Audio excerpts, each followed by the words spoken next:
Welcome. Lebanon Public Library is proud once again to feature an author visit, a virtual author visit. Today we have Annette Dashofy, who has a series of books out, currently published by Henry Press, and she's going to talk to us about her books, her characters, and her writing process. So welcome, Annette. Thank you. Thanks for having me.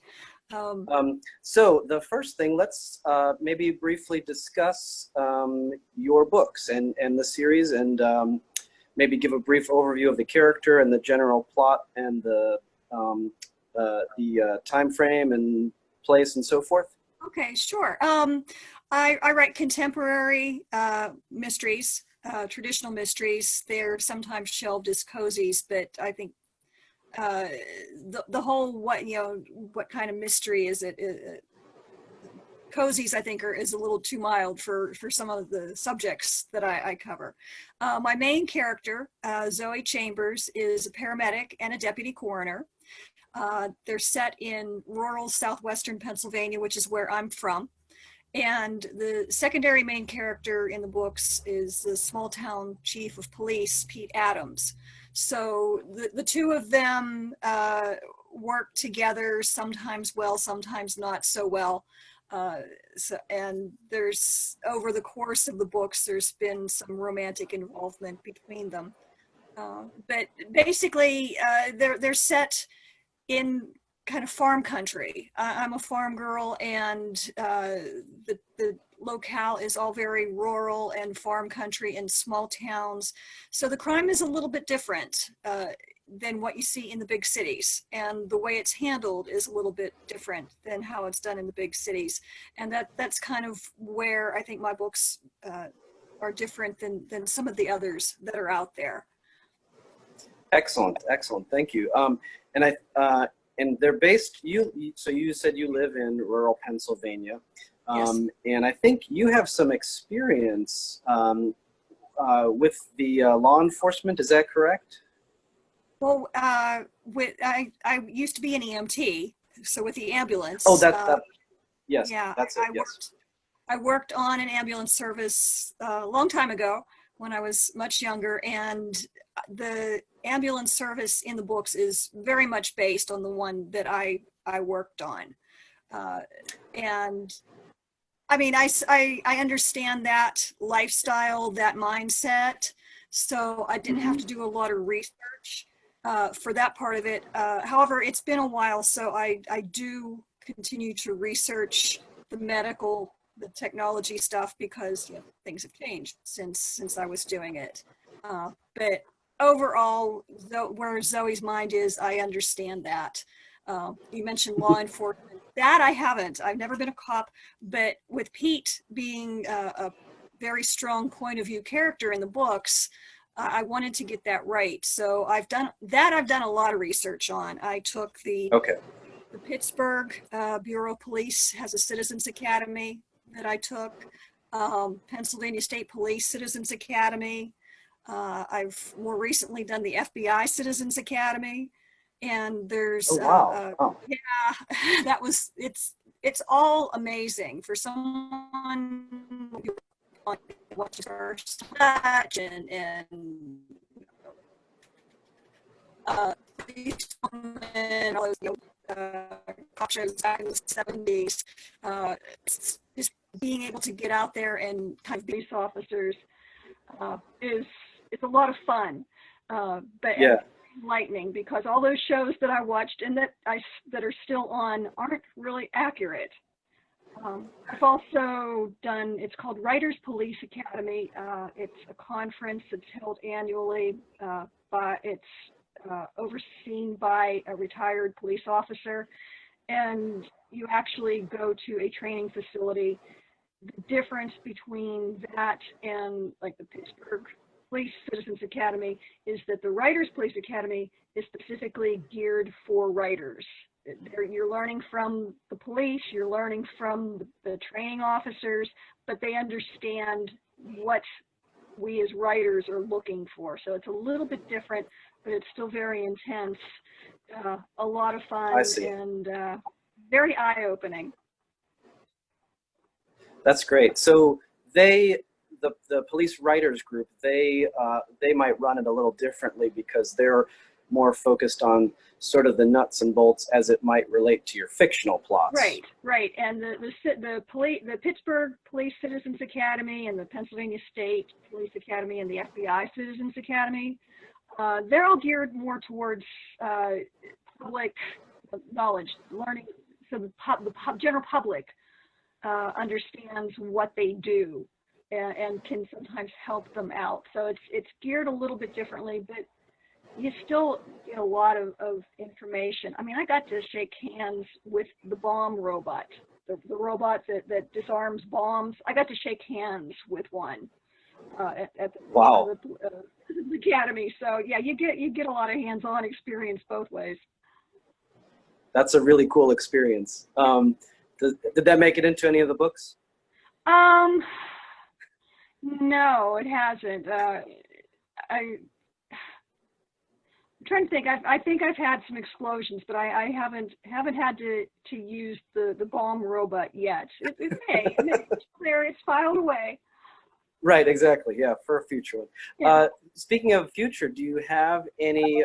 What's coming up next? Is it this the Zoe Chambers series continuing? Do you have anything new coming up? Anything in the working on file? Oh, always. Yeah. Under the Radar, little plug, Under the Radar came out in February.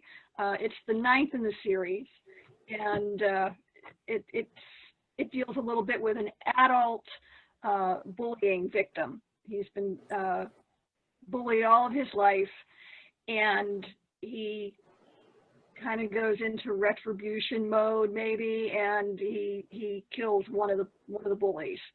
And it's purely self-defense. It's clearly a case of self-defense until a friend of the bullies, who's also been part of that gang, turns up dead in his kitchen, and this bullying victim and his girlfriend go missing. So that's the plot for Under the Radar. Then I have the next one, which is the 10th in the series, called Till Death, coming out in June 16th is the release date for that. And that's the 10th in the series. It's the last one on my contract. So I'm not saying that it's the last of the series. It's not, but it's going to be the last for a while. I'm going to work on a couple other projects. I'm working on a new series right now, starting from scratch. So excellent. That sounds great. I will eventually get back to Zoe. Yeah, our audience for our in-person author visits, they're always very they always have lots of questions about the art and the business, and so I always like to touch on that aspect when we do these author visits. So it's really interesting, the idea that you'll be continuing this series, but then you've got some other things you're working on the side, the difference between independently published versus having a publishing house, all very interesting questions. Let's see. I'm looking for being all of the above.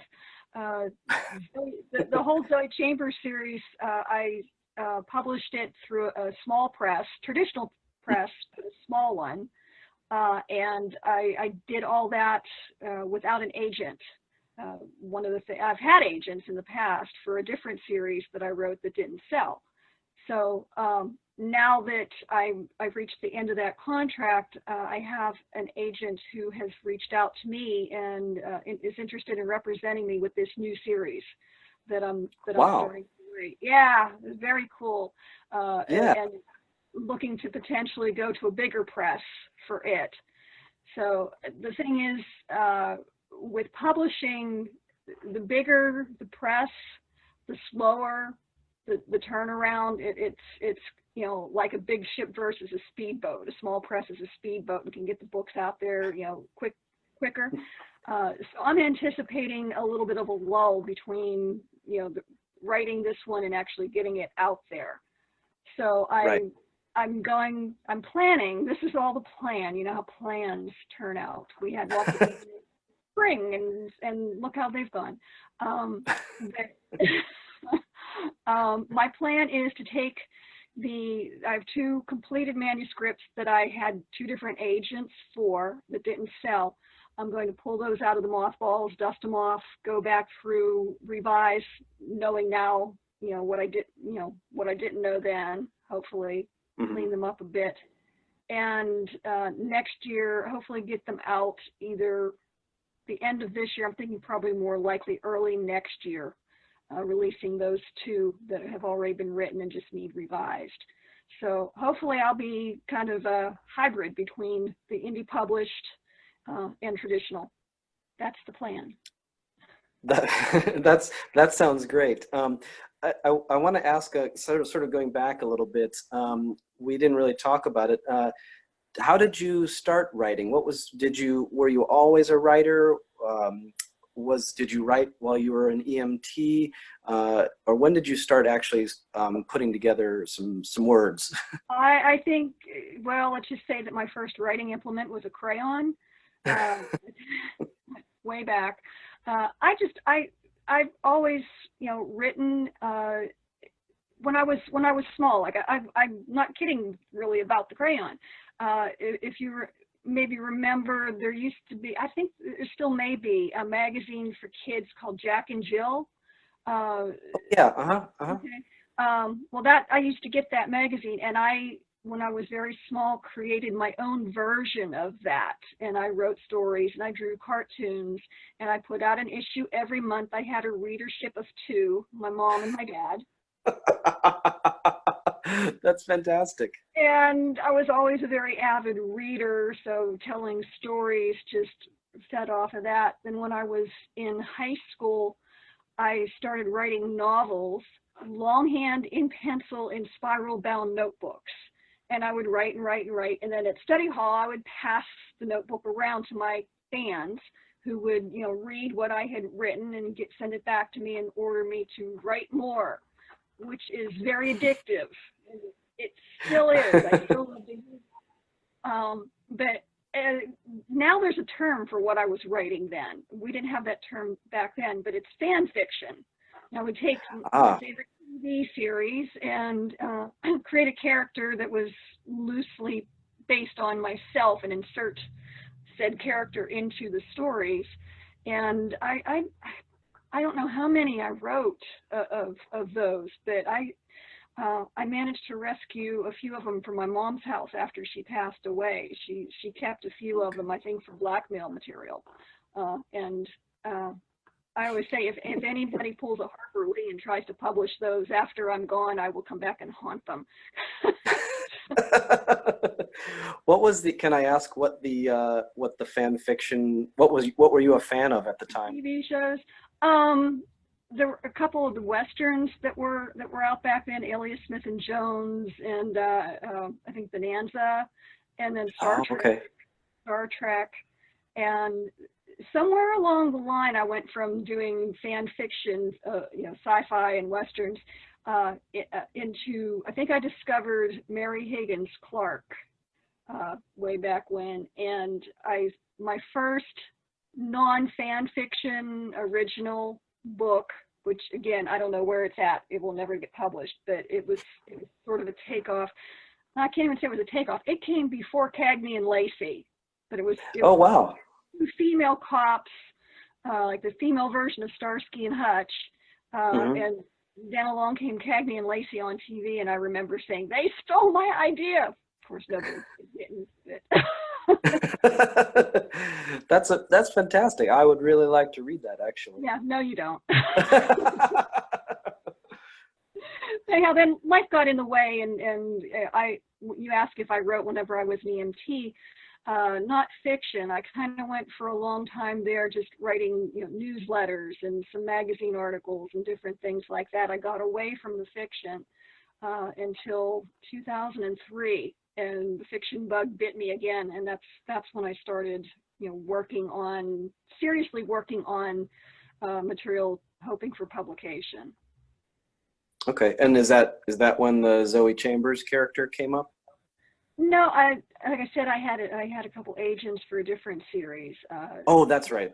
Yeah, sorry, you did say one that is one of those that it was like my a lot of writers will tell you they have one book, at least one book, that's under their bed and will never see the light of day again. And I had written one that I thought was really great until someone a published author who has become my mentor read it and told me it was really awful.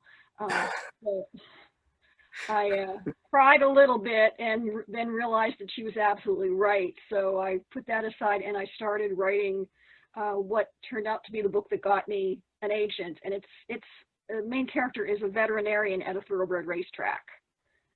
Okay. And those are the two, I have two of them in the series, and those are the two that I'm going to indie publish, hopefully, later this year or early next year. So those two came along. I had an agent for those. She was shopping around and having no luck. So she kind of lost interest. When they didn't sell, she and I decided to part company. Okay. And I had decided, since they weren't selling, I had a third one in the series in mind, but I didn't want to spend another year of my life working on something that might never sell. So I started looking for a different topic, something different to write about. And I had written a short story featuring Pete Adams from the book. And in the short story, Zoe was his sidekick. And I had gotten that one published, and it was nominated for a Derringer Award in 2007. It was only supposed to be a one and done. I wrote the story from Pete's point of view because I had never written from a male point of view and wanted to see if I could. And I remember somewhere along the line somebody asked me, "Are we ever going to see Pete and Zoe again?" And I thought, when I started, looking for a different project for a new series, I thought, well, can I flesh those characters out from a short story into characters who could carry a whole series? And apparently I did, because very much so. that idea became a circle of influence, and that after the racetrack mysteries didn't go anywhere, then I started focusing on those. Excellent, excellent. So there's a little bit of a thread, if you want to talk about this. I was going through your website, and you have lots of information about your cats. One cat. Oh, just the one cat, okay. One cat.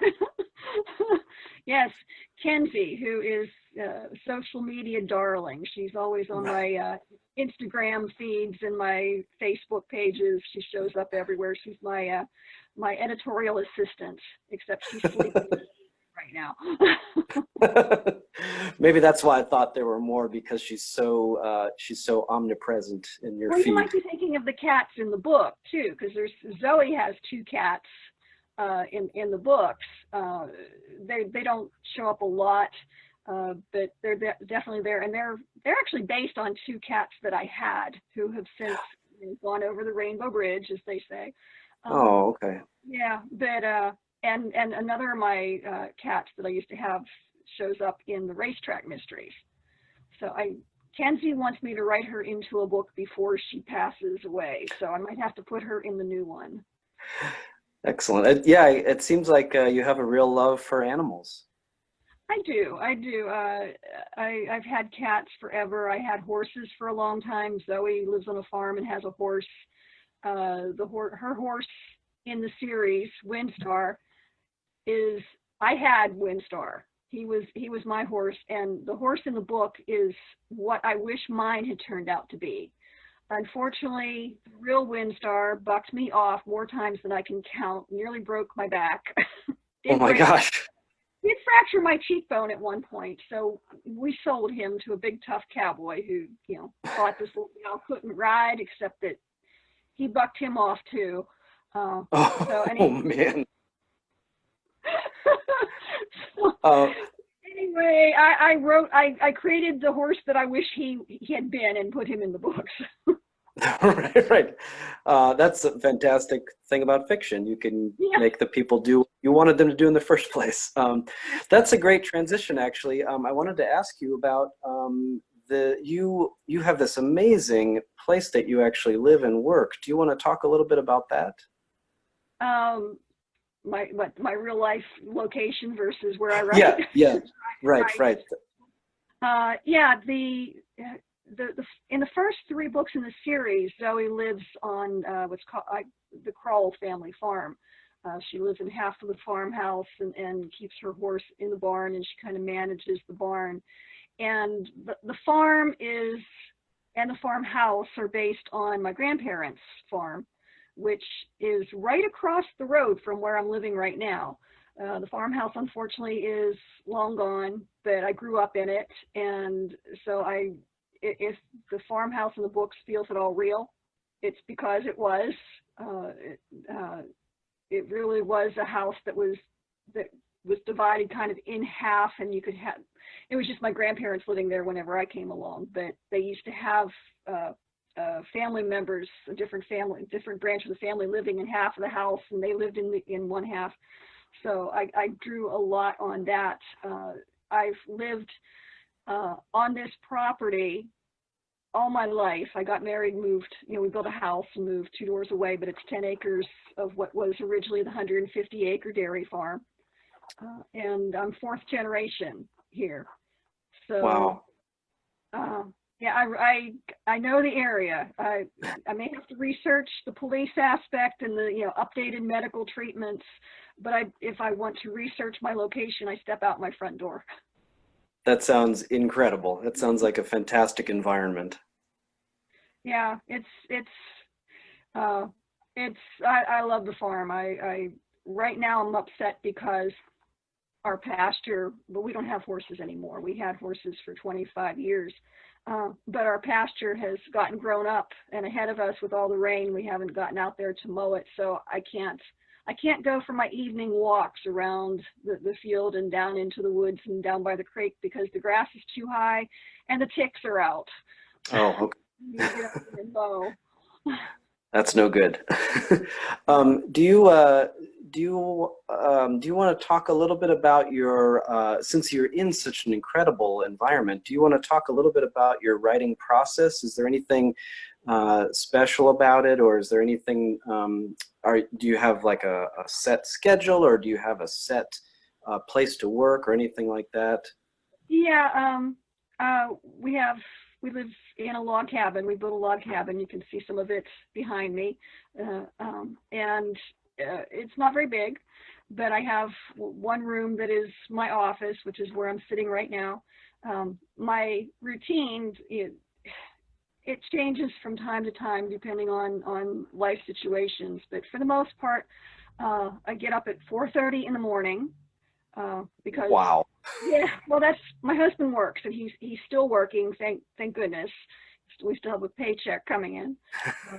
But he gets up 4:30. I get up and get him off to work, and then I practice some yoga. One of the things I used to do is I taught yoga for a number of years, so I've had a yoga practice, my own yoga practice, for quite a while, and I got away from it for a little while. And with everything going on in the world right now, I've had to insert it back into my life. I can't let other things distract me. Deadline, I still have to do my yoga, or else I kind of lose my mind. Definitely. So I do my yoga, and but I'm in here in my office with a cup of coffee, sometime before 7 o'clock, and at 7 o'clock, that's when I start writing. And I write for at least an hour every day, especially when I was on deadline. I had some pretty tight deadlines, and I wrote definitely longer than that. But right now, I think like a lot of us, my mind is a little bit elsewhere, and I'm having some trouble focusing. Plus, getting a news story started is a little different than writing an established series, because I'm having to learn all the characters from scratch. So anyhow, the process, it's going a little slower, but I do get at least 1 hour in every day. And then after that, if I can come back to it later on in the day, great.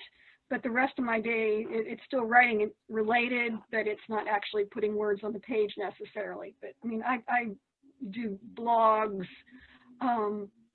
I'm part of a group blog, and I do guest blogs on occasion. And then I've got, the marketing stuff and things like this. Right. that I get to do. So that kind of happens in the rest of the day. But from that 7 o'clock until 8 o'clock in the morning, everything else gets shut off, and it's words on the page. That's excellent. So you have a set time, and not necessarily an amount of words, but just a set amount of time. And you could write 10 pages, you could write 1 page, you could write 50 pages. Yeah. You just have that moment that's yours to write. And that's right now because I'm not on a deadline. Whenever I had a contract, I had to put out a book every 8 months. So Oh, okay. I knew how many pages the book needed to be, so I could kind of calculate, and I didn't have to get out the calculator. After 10 books, it just sort of, I knew how many pages I needed to accomplish in a week, and then I just broke that down per day as to how many pages that I had to write. So if I didn't get my page count done today, I knew I had to double up tomorrow. If I didn't get it done by the end of the week, I knew I just had to sit there on Sunday and pound out the pages until I got it done. But I'm taking advantage of not having that contract at the moment, and taking my time to get to know the characters. Well, that sounds really amazing. Yeah, that's incredible to me, that idea that you just have the process internalized so well that you know, okay, my end result is whatever, 350 pages. That translates into this much text. And just the fact that you've got that craft down so well that you don't even have to think about it. You can let your mind go free and be creative, and you just have internalized the mechanisms behind it. That's incredible.